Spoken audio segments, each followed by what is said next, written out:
ஐந்து கரத்தனை ஆனை முகத்தனை இந்தின் இளம்பிறை போரும் ஈச்சனை நந்தி மகந்தனை ஞான கொழுந்தனை பொந்தையில் வைத்தடியை போற்றுகின்றேனே.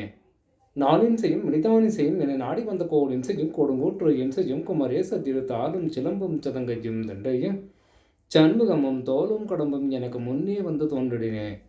சர்வமங்கல மங்கல்ய சிவ சர்வார்த்த சாதிகே சரண்யே திரியம்பிகே கௌரி நாராயணி நமோஸ்துதே. ஞானம் நந்தவனம் தேவம் நிர்மலம் ஸ்படிகாக்கிருதிம் ஆதாரம் சர்வ வித்யா நாமய கிரீவம் உபாஸ்மகே. வணக்கம்.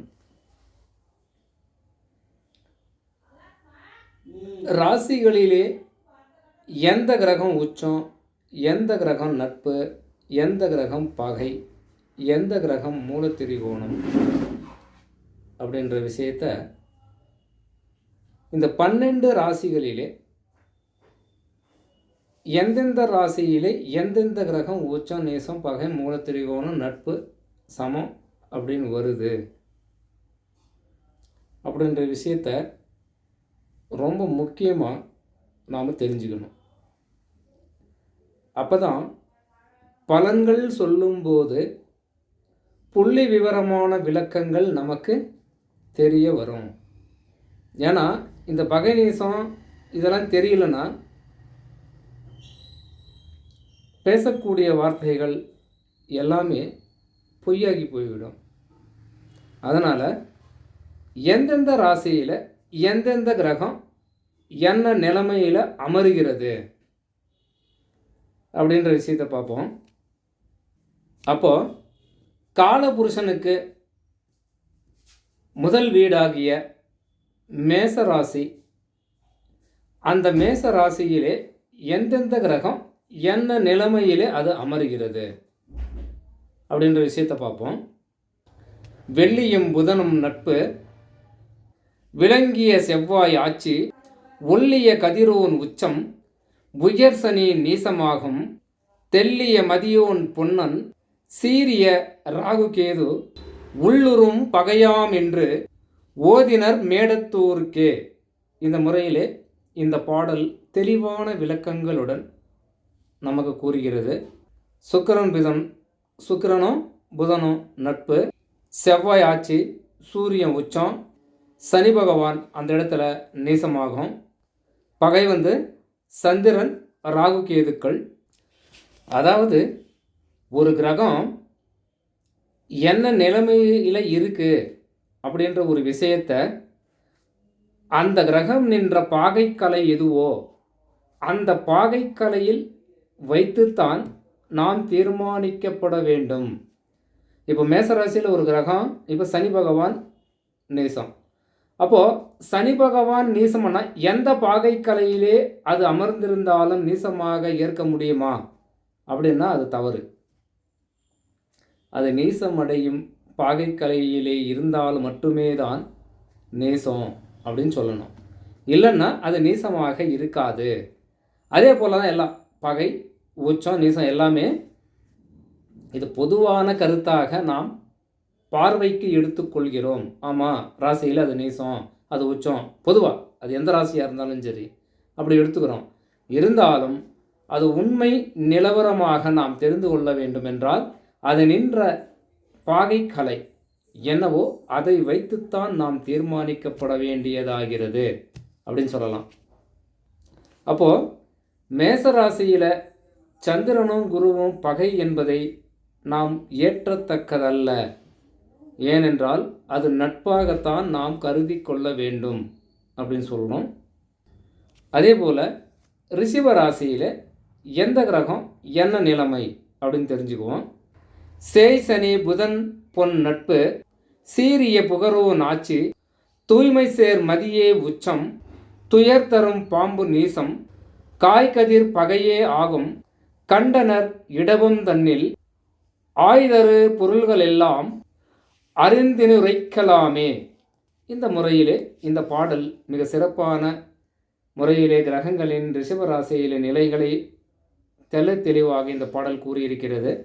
செவ்வாய், சனி, புதன், குரு பகவான் ஆகியோர் இந்த ரிஷபராசியிலே நட்பு ஆக இருக்கிறது.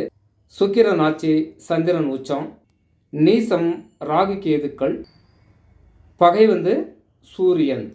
இந்த முறையிலே இந்த ரிஷப ராசியிலே கிரகங்கள் அமரும். அந்த கிரகங்கள் நின்ற பாகைக்கலையை பொறுத்து இது என்ன நிலைமை என்று நாம் உணர முடியும் அப்படின்னு சொல்லலாம். அதே போல் மிதுன ராசியிலே எந்த கிரகம் என்ன நிலைமை அப்படின்னு பார்ப்போம்.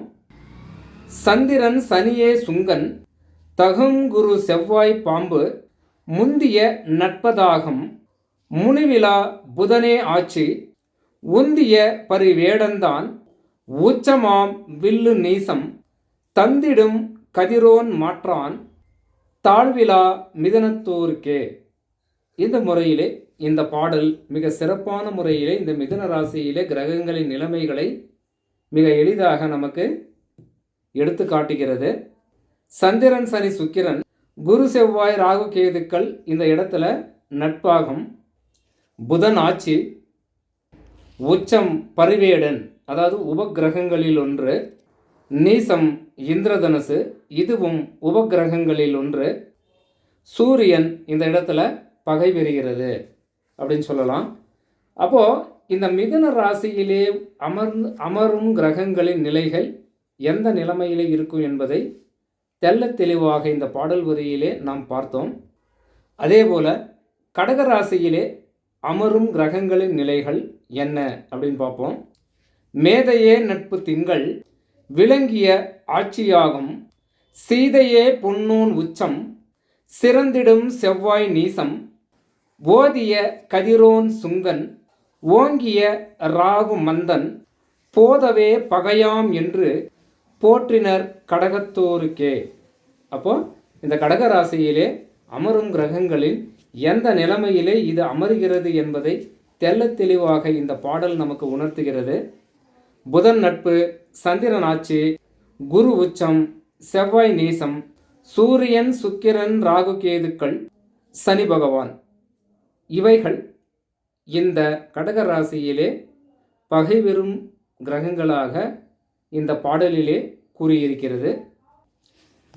அதே போல சிம்ம ராசியிலே அமரும் கிரகங்களின் நிலைகள் எது உச்சம், எது ஆட்சி, எது பகை, எது நட்பு அப்படின்னு பார்ப்போம்.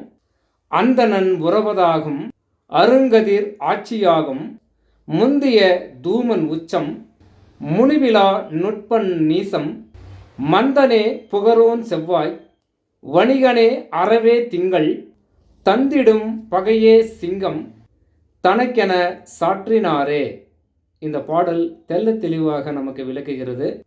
அதாவது சிம்ம ராசியிலே குரு நட்பு, சூரியன் உச்சம், சூரியன் ஆட்சி, தூமன் உச்சம் அதாவது உபகிரகங்களில் ஒன்று, அதே போல தூமகேது என்பது அந்த இடத்துல நேசம், இது உபகிரகங்களில் ஒன்று, சனி சுக்கிரன் செவ்வாய் புதன் ராகு கேதுக்கள் இந்த இடத்துல பகை பெறுகிறது என்பதை இந்த பாடல் மிக தெளிவாக நமக்கு கூறியிருக்கிறது.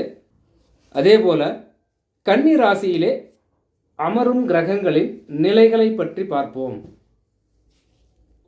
திங்களோடிரவு செவ்வாய், செம்பொன்னே மந்தன் இன்னோர், தங்கிய உறவதாகும், சாற்றிய புதனே ஆட்சி, பொங்கிய புதனே உச்சம், புகரவன் நீசமாகும், செங்கதிர் பகையே ஆகும், தெரிவையர் என்று செப்பே. இந்த முறையிலே இந்த கன்னி ராசியிலே அமரும் கிரகங்களின் நிலைகள் மேற்கூறிய இந்த பாடல் வரிகளிலே இருப்பது போலத்தான் இருக்கும். சில கிரகங்கள் நட்பு நிலையிலே ஏற்கப்பட வேண்டியதாக இருக்கிறது என்றும் சிலர் கூறுவார்கள். அது பொதுவாக சொல்லுவாங்க. இருந்தாலும் இந்த பாடலிலே சொல்லியிருப்பது இப்படித்தான், இந்த முறையைத்தான், இது இப்படி தான் கடைபிடிக்கணுமா அப்படின்னா சில கிரகங்கள் ஒத்து வருவதில்லை. அதுவும் நாம் அது ஏற்கணும். ஏன்னா பலன்கள் எடுக்கும்போது அவை அப்படியே எடுத்து கூறுவது சரியானதாக வராது அப்படின்னு நாம் சொல்கிறோம். சந்திரன் ராகு கேதுக்கள், செவ்வாய் குரு சனி இவை நட்பாகும், புதன் பகவான் ஆட்சியாகும், அதே போல உச்சமும் கூட. சூரியன் பகை, சுக்கிரன் நேசம் எதில், கன்னி ராசியில் அப்படின்னு சொல்லலாம். அதே போல் துலா ராசியிலே அமரும் கிரகங்கள் நிலை என்ன அப்படின்னா, பண்டிதன் பொன்னன் அங்கி பாம்புடன் இவர்கள் தானும் தண்டிடா உறவாம் ஆட்சி தகும் புகர் உச்சம் காரி வண்டமில் கதிரோன் நீசம் வாழ்மதி பகையதென்று கொண்டதோர் துலாத்தினோருக்கு கூறலாம் கோதை மாதே. இந்த முறையிலே இந்த பாடல் தெள்ளத் தெளிவாக இந்த ராசியிலே அமரும் கிரகங்களின் நிலைகளை பற்றி கூறுகிறது. புதன் குரு செவ்வாய் ராகு கேதுக்கள் இந்த இடத்துல நட்பாகும். சுக்கிரன் ஆட்சி, சனி உச்சம், சூரியன் நீசம், சந்திரன் பகை. இதில் துலா ராசியில் அப்படின்னு சொல்லுது. இவை அமர்ந்த கிரகங்களின் பாகைக்கலையை பொறுத்து தான் இதை நாம் பார்க்க வேண்டும், எடுத்துக்கொள்ள வேண்டும் அப்படின்னு சொல்கிறோம். அதே போல் விருச்சிக ராசியிலே அமரும் கிரக நிலைகள் எப்படி இருக்கும் அப்படின்னா, பனிமகன் சுங்கன் நட்பு, பார்மகன் ஆட்சி பாம்பு, முனிவிழா உச்சமாகும், முழுமதி நீசமாகும், இனியனே அரக்கன் பொன்னும் நீலனும் பகையதென்றே முனிவிழா தேளினாருக்கே முறைமையாய் மொழிவர் மாதே. இப்படி இந்த பாடல் இந்த விருச்சிக ராசிக்கு தெள்ளத் தெளிவாக அந்த ராசியிலே அமரும் கிரகங்களின் நிலைகளை நமக்கு எடுத்து காட்டுகிறது. புதன் சுக்கிரன் நட்பு, செவ்வாய் ஆட்சி, ராகு கேதுக்கள் உச்சம், சந்திரன் நீசம், சூரியன் குரு சனி பகை பெறுகிறது என்பதை குறிக்கிறது. மறுபடியும் சொல்கிறேன், இந்த கிரகங்கள் அமர்ந்திருக்கின்ற நட்சத்திரம் பாகைக்கலை எதுவோ அந்த பாகை குறிப்பிட்ட பாகைக்கலையில் தான் ஒரு கிரகம் உச்சமோ நீசமோ பகையோ ஆகும். இது ஏற்கனவே பதிவு போட்டிருக்கிறோம். இருந்தாலும் இந்த ராசியில் இது நீசம் உச்சம் என்று பொதுவான பலன்களாகத்தான் நாம் இதை பார்க்கிறோம். அப்போது டிகிரி வாய்ஸில் பார்க்கும்போது இது நீசமாக இருக்காது, பகையாக இருக்காது, உச்சமாக இருக்காது. குறுக்கு கேள்விகள் ஒன்று வரும். எப்படி நீங்கள் நீசமாகும்னு சொல்லலாம், எப்படி நீங்கள் உச்சமாகும்னு சொல்லலாம், இந்த பாகைக்கலையில் அந்த கிரகம் நிற்கிது அப்படின்ற முறை கேள்விகள் வரும். அதை வரத்தான் செய்யும். இருந்தாலும் நாம் முன்கூட்டியே சொல்லணும், இந்த பாகை குறிப்பிட்ட ஒரு பாகைக்கலையிலே இருந்தால் மட்டுமே தான் அதனுடைய செயல் எது, ஆட்சியா, உச்சமா, நட்பா, மூலத்திரிகோணமா, எது என்று நமக்கு விளக்கங்கள் புரியும் என்பதை நாம் தெரிஞ்சுக்கணும். அதே போல தனுசு ராசியிலே அமரும் கிரகங்களின் நிலைகள், பகலவன் புகரோன் காரி, பாம்பு நல் புதனே இந்து, இகலிலா உறவதாகும், இறைவனே ஆட்சியாகும், சுகமறு சிலையே உச்சம், தோன்றிடும் வட்டம் நீசம், மகமகன் பகையே ஆகும், வளைந்திடும் தனுவினாருக்கே. இந்த முறையிலே இந்த தனுசு ராசியிலே அமரும் கிரகங்களின் நிலைகள் நமக்கு தெள்ளத் தெளிவாக எடுத்து காட்டுகிறது. நிலை என்ன அப்படின்ற விஷயத்த, சூரியன் சுக்கிரன் சனி ராகு கேதுக்கள் புதன் சந்திரன் இவைகள் இந்த ராசியிலே நட்பாகும். குரு பகவான் ஆட்சி பெறுகிறார். இந்திரதனுசு உச்சம் பெறுகிறது, இது உபகிரகங்களில் ஒன்று. நீசம் பெறுவது பரிவேடன், இதுவும் உபகிரகங்களில் ஒன்று. செவ்வாய் பகவான் இந்த இடத்திலே பகை பெறுகிறது. அதே போல மகர ராசியிலே கிரகங்களின் நிலைகள் எப்படி இருக்கும் அப்படின்னா, பண்டிதனோடு சுங்கன் பாம்புடன் உறவதாகும், மண்டிய சனியே ஆட்சி, மங்களன் உச்சமாகும், கொண்டதர் குருவே நீசம், கூறிய கதிரோன் திங்கள், கண்ட நல் பகையே ஆகும், காட்டிய மகரத்தோர்க்கே. இந்த முறையிலே இந்த பாடல் மகர ராசியிலே அமருகின்ற கிரகங்களின் நிலைகளை தெள்ளத் தெளிவாக இந்த பாடல் வரியிலே நமக்கு கூறியிருக்கிறது. புதன் சுக்கிரன் ராகு கேதுக்கள் நட்பு, சனி ஆட்சி, செவ்வாய் பகவான் உச்சம், குரு பகவான் நீசம், சூரியன் சந்திரன் பகை பெறுகிறது. அதே போல கும்ப ராசியிலே அமரும் கிரகங்களின் நிலைகளை பற்றி பார்ப்போம். என்றுழும் புதனும் வெள்ளி, இறைவனே உறவதாகும், திண்டிரல் சனியே ஆட்சி, செப்பிய நுட்பம் உச்சம், கண்டதோர் தூமன் நீசம், கலைமதி புவிசேய் பாம்பு கொண்ட நல் பகையே ஆகும் குறித்திடும் கும்பத்தோருக்கே. அப்போ கும்பராசியில் அமருகின்ற கிரகங்கள் எந்த நிலைமையிலே இருக்கும் என்பதை இந்த பாடல் வரியிலே நமக்கு தெள்ளத் தெளிவாக கூறியிருக்கிறது. சூரியன், புதன், சுக்கிரன், குரு பகவான் நட்பு, சனி பகவான் ஆட்சி, உச்சம் தூமகேது, நீசம் தூமன், இது உபகிரகம். சந்திரன், செவ்வாய், ராகு, கேதுக்கள் இந்த இடத்திலே பகை பெறுகிறது. இன்னொரு குறிப்பிட்ட ஒரு கேள்வியெல்லாம், சூரியன் நட்புன்னு சொல்லியிருக்கீங்க, சனியோட வீடு, இருந்தாலும் இது ஏற்றத்தக்கதல்ல அப்படின்ற ஒரு விஷயத்தையும் நாம் இது பார்க்குறோம். அதே போல் மீன ராசியிலே அமருகின்ற கிரகங்களின் நிலைகள் எப்படி இருக்கும் அப்படின்னா, அறவோடு சனியே திங்கள், அருக்கனே உறவதாகும், பரவிய குருவே ஆட்சி, பார்கவன் உச்சமாகும், தரைமகிழ் புதனே நீசம், தரைமகன் பகையதாகும், கரவிலா கயலினாருக்கே கணங்குழை மடந்தை கேன்மோ. இப்படி இந்த ராசியிலே, இந்த மீன ராசியிலே அமருகின்ற கிரகங்களின் நிலைகள், ஆட்சி உச்சங்கள் பற்றி தெள்ளத் தெளிவாக கூறியிருக்கிறது.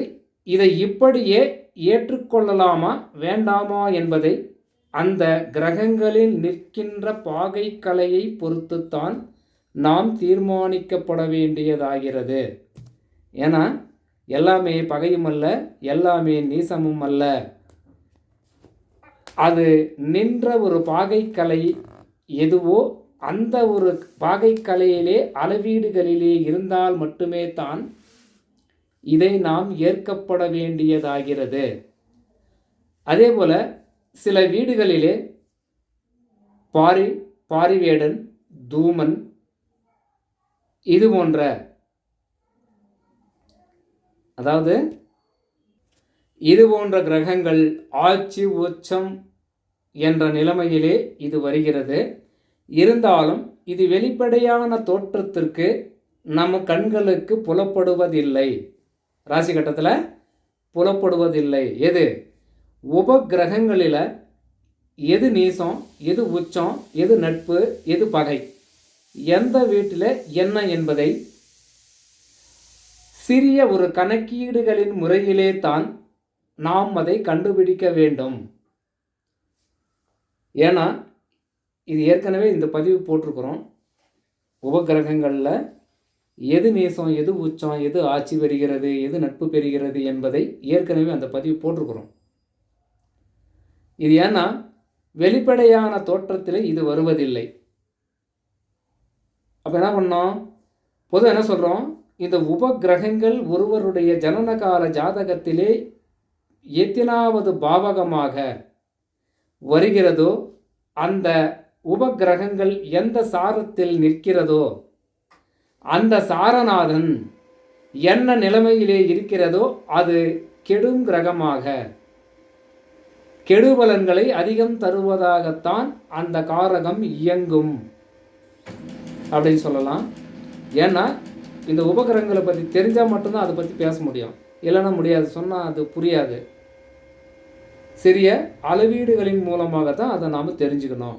எது இந்த உபகிரகங்கள், எதுக்காக இந்த உபகிரகங்கள் இங்கே சொல்ல வேண்டியதாயிருச்சுன்னா, பகை, நீசம், அஸ்தமனம், அதாவது அசமனம்னா பகை, நீசம், நட்பு, ஆட்சி, உச்சம் போன்ற இந்த ஒரு காரகங்களை கண்டுபிடிக்கணும்னா அது சொல்லி தான் ஆகணும், வேறு வழி இல்லை.